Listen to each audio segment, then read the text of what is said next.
Sister bullied our younger brother his entire life. Now he's not inviting her to his wedding. Our parents are finally being forced to accept the truth, but they're still somehow blaming him for setting boundaries. My younger brother is getting married in a few months and he's not inviting our older sister Kara. Now our parents are losing their minds about it and trying to guilt trip both him and me into restoring peace and keeping the family together, even though they know damn well why he doesn't want her there. But they're acting like he's the problem for setting boundaries, not her for being the reason those boundaries had to exist in the first place. I'm the middle kid, 35, Kara's the oldest, 36, and Daniel is the youngest, 27. Kara bullied the hell out of Daniel growing up. Not just teased him like most older siblings do, but full-on targeted him, singled him out, and made his life miserable for years. The kind of stuff that if someone did it to their classmate instead of a sibling, the school would get involved. But because it was happening at home and she was the golden child, our parents let it slide. Or worse, acted like he was the one overreacting. She'd humiliate him in front of guests, mock his voice, weight, interests, anything that gave her something to latch onto. She read his private journal out loud to a group of kids during one of his birthdays and laughed when he locked himself in the bathroom. She once convinced my parents to cancel his sleepover because he was being mean to her. He wasn't, then bragged about it afterward. There's so much more, but that's the level we're talking about. And the worst part is, she never got called out for it. Not once. If anything, he always got told to stop making a scene, or be the bigger person, or she's just being playful.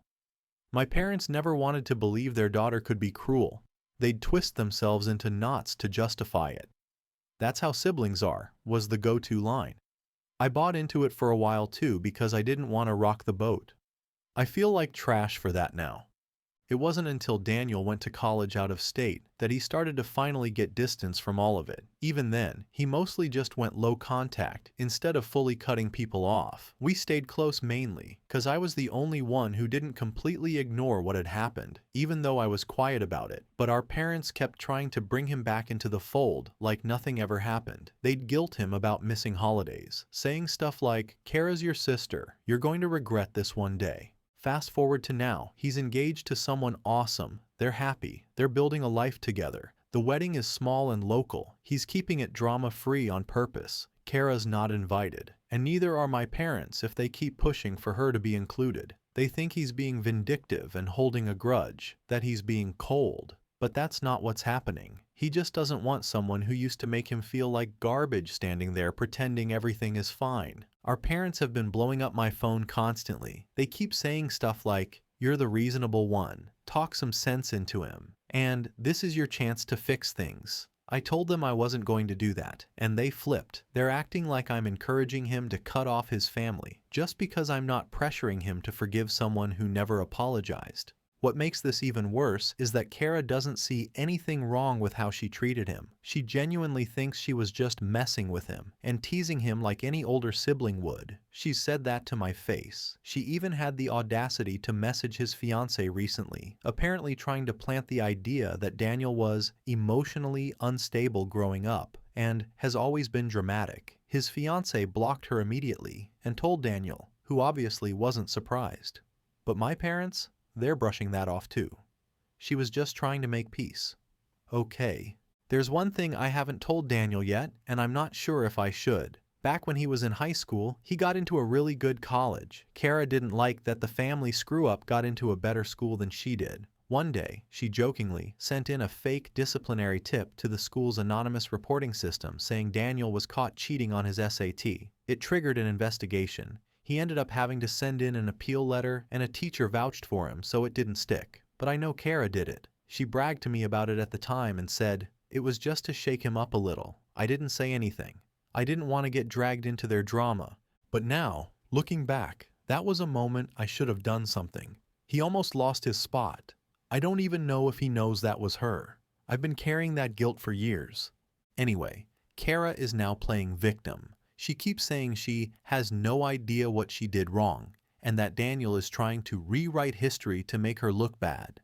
I don't buy it. She knows what she did. She just doesn't want to be held accountable. Our parents are still refusing to come to the wedding unless he extends the olive branch, but they keep saying it like he's the one causing division, not the one finally drawing a boundary after a lifetime of being walked over. I'm just tired of the whole thing. I don't think Daniel's doing anything wrong. He's not being vengeful. He's just protecting his peace. And frankly, I think it's about damn time. So yeah, that's where we're at. Kara's out. Our parents might be out, and now I'm the one getting called a traitor for not siding with family. Reddit, am I the asshole for siding with my brother on this? Or is he really going too far by not inviting our sister to his wedding? Comments. Commenter 1. This sounds rough, but honestly, I think Daniel has every right to protect himself. Your sister's bullying sounds way beyond normal sibling rivalry. If your parents can't see that and keep defending her, it's on them, not Daniel. He's setting boundaries that should have been set years ago. OP's response. Exactly. I used to think family sticks together no matter what, but after seeing how my parents minimized what Kara did, I realized protecting Daniel is the priority. It's not about being bitter. It's about self-preservation. Commenter 2. I get why your parents are upset, but it sounds like they're more upset about losing control than actually caring for Daniel. It's sad when parents take the bully's side. I hope Daniel and you can keep building a healthy family with his fiancée. OP's response. That's been the hardest part, to watch the parents defending the bully and blaming the victim. It's like they can't handle their own mistakes, so they just deny everything. Daniel's moving forward, and I'm proud of him for finally putting his foot down. Commenter 3. Is it really that bad to exclude a sibling from a wedding? I feel like weddings are about celebrating happiness, not forcing toxic family dynamics. Your brother deserves a drama-free day, and if Kara's that toxic, no one should pressure him to include her. OP's response. Absolutely. Weddings should be safe spaces. Daniel's made it clear he won't let Kara's toxicity ruin his big day or his future. It's not about excluding family for no reason. It's about protecting his mental health. That should matter more than keeping appearances. Update 1. The wedding is still a few months out, and somehow this has already turned into a full family disaster. I thought maybe people would just cool off or stay quiet if Daniel stood firm on his guest list, but nope. It's officially turned into a mess, and I've somehow ended up smack in the middle of it, even though all I've done is back my brother up and refuse to lie about what really happened growing up. After I made that post, I called Daniel and told him about the college thing I mentioned. The SAT prank. That Kara was the one who sent that fake cheating tip to the school back then. I didn't want to drop it on him out of nowhere, but I felt like he deserved to know. He went completely silent for a second and then just said, "I always suspected, but no one ever believed me." Like he'd carried that suspicion around for years, and hearing it confirmed didn't even shock him. That was honestly the worst part for me. I think deep down he gave up on justice or validation a long time ago. He said he didn't even remember half of what Kara did, not because it didn't hurt, but because he mentally blocked it out. But that email to the college almost derailed his future. And now she's acting like she didn't do anything? Anyway, after that conversation, I figured we'd just stay low-key until the wedding. But a few days later, Daniel sent me a screenshot. Kara had sent a group email to our extended family, cousins, aunts, uncles, even our grandparents, basically framing him as mentally unstable, emotionally manipulative, and claiming he's being controlled by his fiancée. She literally said in the email, "It's clear Daniel has been encouraged to isolate himself and reject family values, and I fear he's being influenced by people who don't have his best interests at heart." It was wild, like full-on damage control spin mode. She didn't mention the bullying once, just painted the whole thing like she was the concerned older sister watching her troubled brother spiral. She even said she was heartbroken that he's rewriting everything, and said she hopes he gets the help he needs before pushing everyone away forever. The kicker? She CC'd Daniel, like she wanted him to see it. After that email, the texts started coming in. Some relatives are staying neutral or quietly siding with Daniel. A few of them, especially the older ones, are falling for Kara's act. One aunt messaged me saying I should be the peacemaker and help mend the rift because family means more than this drama. But the biggest shock was when one of my mom's sisters, my aunt, called me and said, "You know, I always wondered if anyone else noticed what Kara used to do to him." She admitted she'd seen Kara humiliate Daniel at gatherings multiple times, that she once saw Kara throw a glass of juice on him at a 4th of July BBQ because he looked smug. But she never said anything because she didn't want to upset my mom. I appreciated her honesty, but it honestly made me even more angry. So many adults saw this happening and just stayed quiet. It gets worse. Another cousin, older than us, reached out and said he remembered something else, that when he was around 11 or 12, Kara pushed him down a flight of stairs during a family party because he wouldn't let her have his Game Boy. She then blamed Daniel, and he got in trouble for it. He said that was when he started keeping his distance from her. I remembered that incident. I was a teenager and didn't think much of it back then. Now it makes a sick kind of sense. Meanwhile, our parents are losing their minds. I'm not exaggerating. They called me yesterday and basically accused me of poisoning Daniel against the family. My dad asked me if I was trying to destroy our family over childhood misunderstandings, and my mom said I had a responsibility to balance things out because Daniel sees you as his moral compass. Like I'm supposed to lie to keep things comfortable for them? I told them flat out that I'm not going to lie, and I'm not going to guilt Daniel into letting someone into his wedding who treated him like garbage for years. If anything, they should be apologizing to him for letting it go on as long as it did. My dad hung up. My mom cried and said I was turning my back on the people who raised me.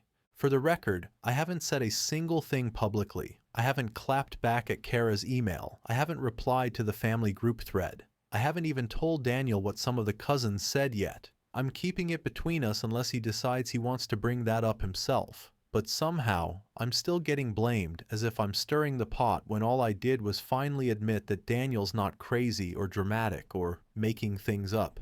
And speaking of Daniel, he told me something that really stuck. He said, if Kara had ever once just said, yeah, I was cruel and I'm sorry, I might have invited her. But she didn't, and she won't. So I'm done. He doesn't even sound angry anymore, just done. Like the door isn't just closed, it's welded shut.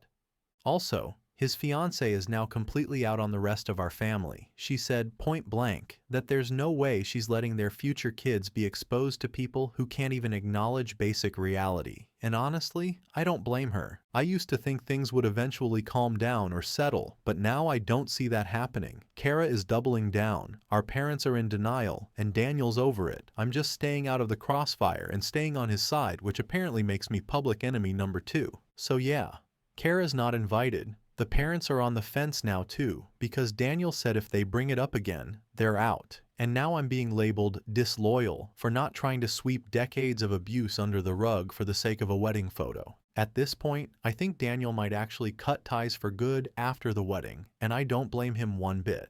Update 2. Things haven't settled down at all since the last post. If anything, it's getting worse. At this point, I've accepted that this whole situation isn't going to just blow over. People are taking sides, the family is fractured, and somehow I'm still getting blamed for just backing up my brother. Right after Kara sent that email trying to paint Daniel as unstable, she started getting more aggressive. Apparently, she figured out that a few people in the extended family didn't buy her story, so instead of leaving it alone, she doubled down and started texting people directly. She messaged 2 of our cousins and basically told them that Daniel was obsessed with rewriting the past and being manipulated by people who weren't even around when we were kids, which is wild considering I was right there in the same house. One of those cousins sent me the texts. He didn't even say much, just forwarded them to me and said, "Thought you should see what she's saying." I didn't respond to Kara or try to start anything. I just showed them to Daniel and told him to do whatever he wanted with it.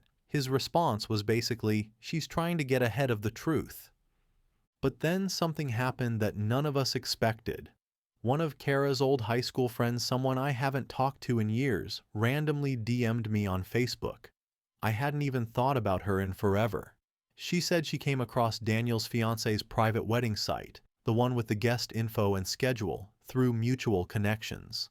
Apparently, the fiancé had written a short paragraph thanking the people who had stood by Daniel despite the family's silence. No names, nothing inflammatory, just vague and respectful. That was enough to trigger Kara, apparently, because this girl told me Kara went on a rant about it in a group chat and even shared screenshots of it to mock it. The friend said she'd always been uncomfortable with how Kara talked about Daniel back in high school, but didn't want to get involved. But now that it was resurfacing, she figured it was worth speaking up. She sent me multiple screenshots from years ago where Kara openly bragged about messing with Daniel growing up. Stuff like, got him grounded again LOL, and he's so dramatic. I could tell mom he hit me and she'd believe it.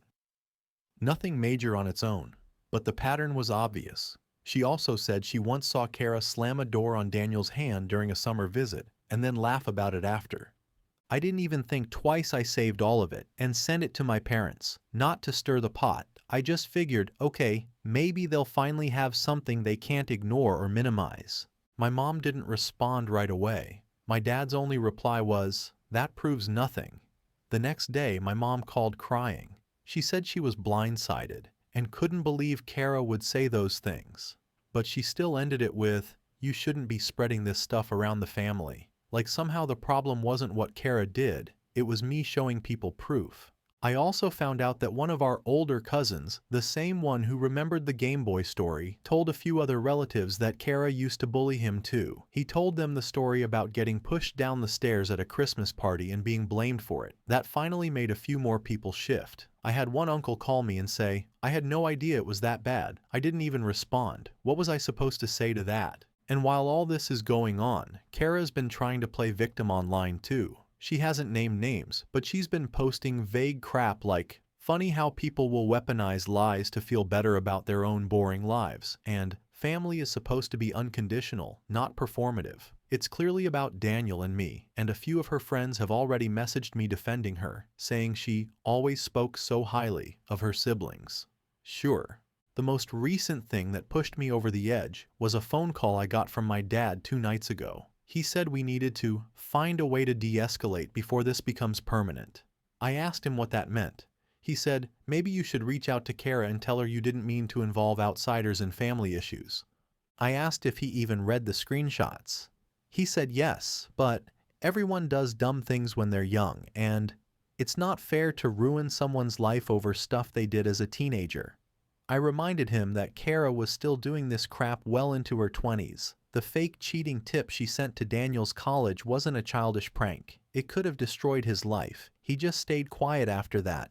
Daniel and his fiancée are holding firm. They're not inviting Kara, and now they've officially uninvited our parents too after that call. Daniel said he's not doing the half-in, half-out game with people who still think this is about a grudge instead of boundaries. As for me, I'm still going to the wedding. I've kept my mouth shut long enough. I didn't start this. I'm not spreading rumors. I've just stopped lying for people who never once told the truth themselves. I told my mom that if she wants to repair anything, she can start by apologizing to Daniel instead of trying to manage how mad he's allowed to be. She didn't take that well. She said something about me being drunk on righteousness and how I was letting Daniel erase the family. I didn't even argue. I just told her to stop calling me unless she was ready to talk like an adult. So yeah, things are about as bad as they can get before the actual wedding. Kara's still playing innocent. My parents are still more worried about appearances than accountability. And Daniel's made it clear that if nothing changes before the wedding, then that's it. No more second chances. No more half-truths. Just him, his fiancée, and the few people who actually showed up for him.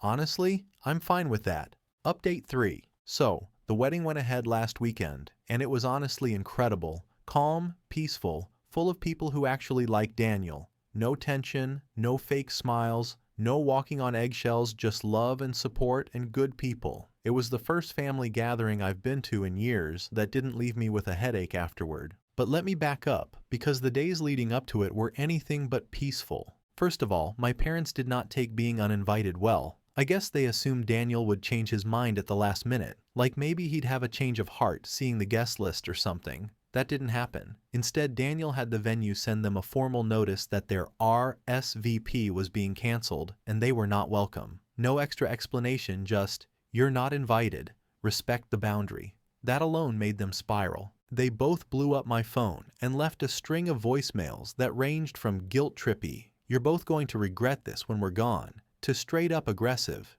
"You're enabling a mental breakdown." I didn't answer any of it. I told Daniel I'd deal with them if they tried anything. He just asked me not to bring anything to the actual day. Fair enough. Then, because apparently things weren't messy enough, Kara tried to make one last move. She emailed Daniel's fiancé again, this time attaching a list of reasons he's unwell, with random stuff from childhood, how he once broke a neighbor's window, he was 9, how he overreacts to jokes, and how he has a history of turning people against each other. It was basically just her trying to rewrite the story so she comes out looking like the misunderstood sister who tried her best. His fiancé showed it to me and asked if I wanted to reply. I said no. That was Daniel's call. He didn't reply either. We just let her embarrass herself. Wedding day came, and like I said, perfect. I was part of the small group helping organize the setup and logistics, and everything ran smooth. It was a small wedding, maybe 60 guests total, mostly close friends, the bride's family, a few cousins from our side. I gave a short speech, nothing about family trauma, nothing heavy. I just said I'd never seen Daniel so calm and sure of himself, because that's what stood out. He didn't look nervous or anxious the whole day. It was the first time I've seen him look free. But obviously, it couldn't stay quiet forever. About an hour into the reception, someone from the venue staff came up to Daniel and whispered something. He looked over at me and nodded. I walked with him to the front entrance. Sure enough, our parents had shown up, dressed up like they were on the guest list, standing there holding a gift bag, acting like they were just popping by to drop it off. The front desk staff had already been instructed not to let in anyone not on the list, so they were stalling until we got there. My dad immediately started with, "We're not here to cause trouble. We just want to show support." My mom kept saying she just wanted to see her son on his big day. Daniel didn't yell. He didn't argue. He just said, "You made your choice. Please leave." That's it. My dad tried pushing back, said something about how this wasn't the time to be cruel, but I cut in and told them they were making it about themselves again, and that if they didn't leave now, we'd have them removed. No yelling, just tired. Eventually they left. No big scene, just a weird, sad little moment that confirmed everything Daniel had said from the start. Later that night, after the dancing started, I checked my phone and saw I had a message from a family group chat that I forgot I was still in. My mom had posted this long paragraph about how, no matter what mistakes were made, cutting off your own blood on the happiest day of your life is heartless. Then she mentioned that some people in this family need to think about the example they're setting. I just left the group. The fallout hasn't stopped since. Kara apparently had no idea they were going to try showing up, but she somehow turned it into a whole thing about emotional manipulation and how she's being punished for Daniel's inability to move on. She posted this weird story on her Instagram about watching people twist reality to make themselves the victim, and how no matter how much you apologize, it's never enough for some people. Apologize? When did that happen? Daniel saw it. He didn't even flinch. He just said, "She'll never admit it. Doesn't matter anymore." After the wedding, Daniel and his wife left for a short trip and are going no contact again for the time being.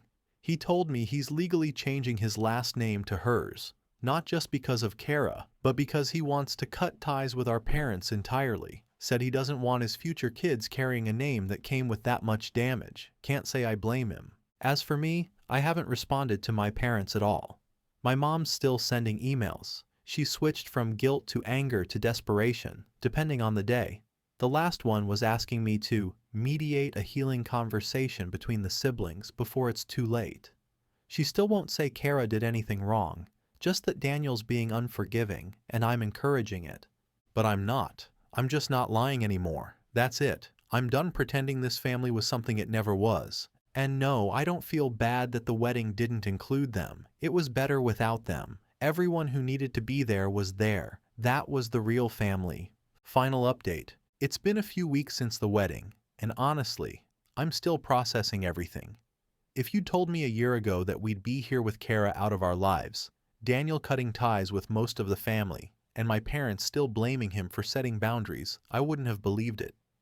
But here we are. After the wedding, Kara sent me one last message. It was long, dripping with guilt, tripping, and manipulation. She tried to frame herself as the victim, accusing Daniel of being ungrateful, and me as the traitor who chose sides.